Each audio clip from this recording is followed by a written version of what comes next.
नांदगाव तालुक्यातील बोलठाण येथे प्रहार शेतकरी संघटनेचा भीक मागो आंदोलन। नांदगाव तालुक्यातील घाटमाथा परिसरात प्रजिमा क्रमांक 91 व 92 वरील प्रलंबित रस्ते व चांदेश्वरी घाट मार्गाच्या दुरुस्तीसाठी प्रशासनाच्या निषेधार्थ नांदगाव शहर शेतकरी संघटनेने थेट भीक मागो आंदोलन करत सार्वजनिक बांधकाम विभागाच्या अनोख्या पद्धतीने निषेध व्यक्त केला।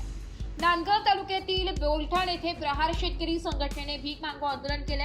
येथील मुख्य व्यापार पेठेत प्रहार संघटनेचे संदीप सूर्यवंशी व जनार्दन भागवत व प्रहार सेवकांनी भिकारी वेश परिधान करून अनोख्या शैलीत भीक मागून सार्वजनिक बांधकाम विभागाचा निषेध व्यक्त करत भीक मागो आंदोलन केले।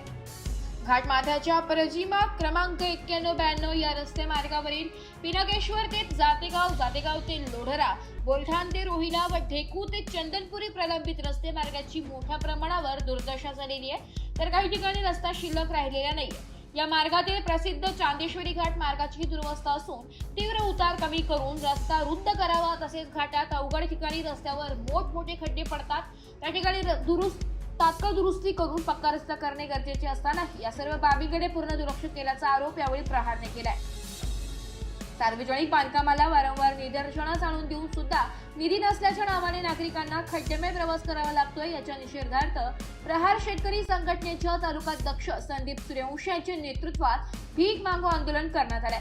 भीक मागून जमा झालेला निधी सार्वजनिक बांधकाम विभागाच्या अधिकाऱ्यांकडे सुपूर्द करून सार्वजनिक बांधकाम विभागाचा निषेध केलाय। यावेळी आंदोलनातून जमा झालेली रक्कम सार्वजनिक बांधकाम विभागाच्या अधिकाऱ्यांना देऊन ही रक्कम आपल्या वरिष्ठांपर्यंत पोहोचवावी व आम्हाला नवीन व खड्डेमुक्त रस्ते द्यावे अशी मागणी प्रहार शेतकरी संघटनेच्या वतीने करण्यात आली आहे। यावेळी पोलीस प्रशासन, महसूल विभाग तसेच सार्वजनिक बांधकाम विभागाचे अधिकारीही उपस्थित होते।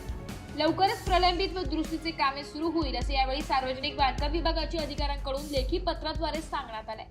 या घाटमाथा परिसरात घाट व रस्ते या जिव्हाळ्याच्या प्रश्नाबाबत प्रशासनाचे लक्ष वेधण्यासाठी प्रहारने केलेल्या अनोख्या आंदोलनाचे परिसरात कौतुक केले जाते। अडचण आहे, त्यामुळे घाटमाथ्यावरचे रस्ते किंवा तालुक्यातले रस्ते खड्डेमय झाले आहेत आणि खड्डेमय रस्ते त्यांना थोडीशी मदत म्हणून आम्ही सर्वसामान्य जनतेकडनं 10,000 रुपये 5-5 रुपये जमा करून आज आम्ही त्यांना हे पैसे दानामध्ये देणार आहोत। हे भिकातनं जमा झालेलं दान सर्वसामान्य जनतेचं त्यांना कडाडून जाग यावी, त्यांचे कृषी अभियंता जे असतील नाशिक जिल्ह्याचे हे दान त्यांच्यापर्यंत नक्कीच पोहोचवले जाईल। आणि यापुढं मी माझा सर्व जनतेला सांगेल या इकडच्या मोठ्या प्रमाणात भीक मागून जर यांचं एवढं जर भागत नसेल, या सरकारला जाग यावी, या प्रशासनाला जाग यावी। लाखो रुपये खड्डे बुजवण्यामध्ये जातात, तर काही दुकान समस्या माझे डोळे केले दादा 60-70 खड्डे बुजवण्यासाठी लाखो रुपयाची दुकान केली जाते दादा। 2 दिवसामध्ये खड्डे उचलून जातात दादा, तिथं अधिकारी लिखायला तयार नसतं दादा। म्हणून मी सांगतो मायबाप जनतेला, मायबाप शासनाला, मायबाप सार्वजनिक बांधकाम विभागाचे जे कोणी मंत्री असतात त्यांना सांगतो दादा, आमच्या सर्वसामान्य आम्ही मागाची जनतेकडे लक्ष द्या दादा। आम्ही तुमच्याकडे दवारांचा मागतच नाहीये, कारण तुम्हाला भीक लागली, भीक मागून पैसे द्यावं लागत आहे। आम्ही फक्त आमच्या खासगीला शेतीला बिघड लावा म्हणतोय दादा, ती पण शेती तुमचीच आहे, तुम्हाला सांभाळता येत नाही। म्हणून आम्ही आमच्यातर्फे पैसे जमा करून तुमच्या स्टँडला बिघड लावायला आम्ही पैसे जमा करून देतोय दादा। आज ही इतक्या मोठ्या प्रमाणात सर्वसामान्य जनतेने मदत केली आणि इथं सार्वजनिक बांधकाम विभागाचे अधिकारी पण आले, त्यांना आम्ही ही मदत त्यांच्याकडे सुपूर्द करू। त्यांनी ही मदत मुख्य अभियंता नाशिक यांना पाठवावी आणि सर्वसामान्य जनतेच्या भावना कळवाव्या त्यांना। आणि तात्काळ या घाटमाथ्यावर सर्व रस्ते जे मंजूर झाले असतील ते आणि जे रस्ते खड्डेमय रस्ते आहे त्या रस्त्यांची तात्काळ तुम्ही दुरुस्तीला सुरुवात करा, म्हणजे याहीपेक्षा तीव्र आंदोलन केलं जाईल हेच सांगतो दादा। उद्या हे आज इथं भीक मागितलं, उद्या मंत्र्याला भीक मागायला सुद्धा आम्ही मागं पुढं पाहणार नाही दादा।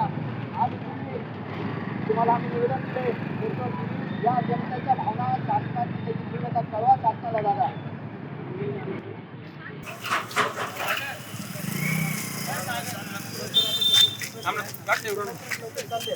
आम्ही तुम्हाला सांगतो दादा, घाटमाथ्यावरील रस्त्यांचं सांगतो, बोलठाण रोहिला रस्ता असो, बोलठाणपासून कासारीपर्यंत असो, ढेकूपासून परदडी घाटापर्यंत असो किंवा नस्तनपूर पर्यंत असो, 1 मिनिट दादा, त्याच्यानंतर जातेगाव ते पिनाकेश्वर महादेव रस्ता असो किंवा जातेगाव ते लोढरा रस्ता असो, हे व इतर अनेक रस्त्यांना प्रचंड मोठ्या प्रमाणात खड्डे पडले। साहेब, तुम्ही जर खड्डे बुजवले नाही, किमान जे नवीन रस्ते आहेत त्यांचे तरी त्यांना काम चालू करायचं सांगा दादा। आम्ही तुमच्याकडे दुसरी काही मागणी नाहीये। आठवड्याभरात तुम्हाला आमची विनंती राहील, जर समजा या सर्वसामान्य जनतेचा तुम्ही जर या मागण्या पूर्ण केल्या नाही, आम्ही या राज्याच्या मुख्यमंत्र्यांच्या समोर जाऊन आम्ही भीक मागितल्याशिवाय राहणार नाही दादा. आम्हाला अटक झाली तर चालेल, सर्वसामान्य जनतेसाठी आम्हाला काही झालं तरी चालेल, परंतु आज तुम्ही स्वतः मोटरसायकलवर आला असाल किंवा फोर व्हीलरमध्ये तुम्ही रस्त्याची कंडिशन पाहिली. आमची मागणी कुठली चुकीची नाही किंवा शासनाला वेठी धरण्याची नाही. आम्ही फक्त तुमच्याकडे खड्डेमुक्त रस्ता मागतोय. आम्ही का कॉन्क्रिटीकरण नाही मागत आहे तुमच्याकडे दादा. ही तुम्ही मागणी आमची पूर्ण करा. चांगल्या कामात आम्ही कौतुक करू. तुम्ही कासारीपासनं तुम्ही त्या राज्य मार्गाचे खड्डे बुजवलेले पहा, त्याच गाड्या तिथूनच जाता, म्हणून का कासारीपासून इकडे जास्त घाटातच नाही म्हणत. तुम्ही समजा तुम्ही इथपर्यंत आले, तुम्हाला खड्डे दिसले नाही का? किती खड्डे तुम्ही सांगा ना. हो, 2 लाख रुपयाचे खड्डे बुजवले जातात दादा. तुम्ही 10-20 हजारात खड्डे बुजवता का सांगा बरं. हो, दुसऱ्या दिवशी खड्डे उचकले, आम्ही तुमच्या अधिकाऱ्याला व्हिडिओ टाकले, सगळं टाकलं. या खड्डे जर उचकले, याच्या खडीमुळे आणि दगडामुळे ऍक्सिडेंट होईल, तरी ती खड्ड्याची साफसफाई करायला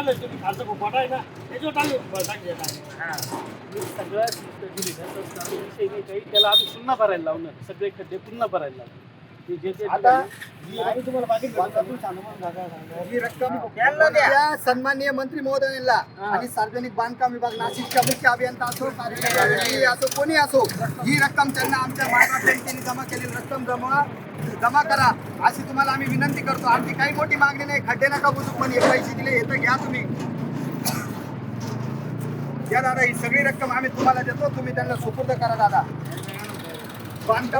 बांधकाम मंत्री असो, कलेक्टर साहेब असो, तहसीलदार साहेब असो, तुमचे काय म्हणतात ते जाधव साहेब उपशाखा अभियंता काय आहे ते असो, सगळ्यांना द्यावा तुम्ही. आम्हाला माहिती आहे तुम्ही हातबल झाले, तुमच्याकडे फंड नाही तर आम्ही पैसे देतो. आम्हाला याच्यात रस्ता बनवून द्या तुम्ही. तुमची काळजी घेतो ना दादा आम्ही. स्वराज्य न्यूज साठी जिल्हा प्रतिनिधी विजय पडोते, नांदगाव.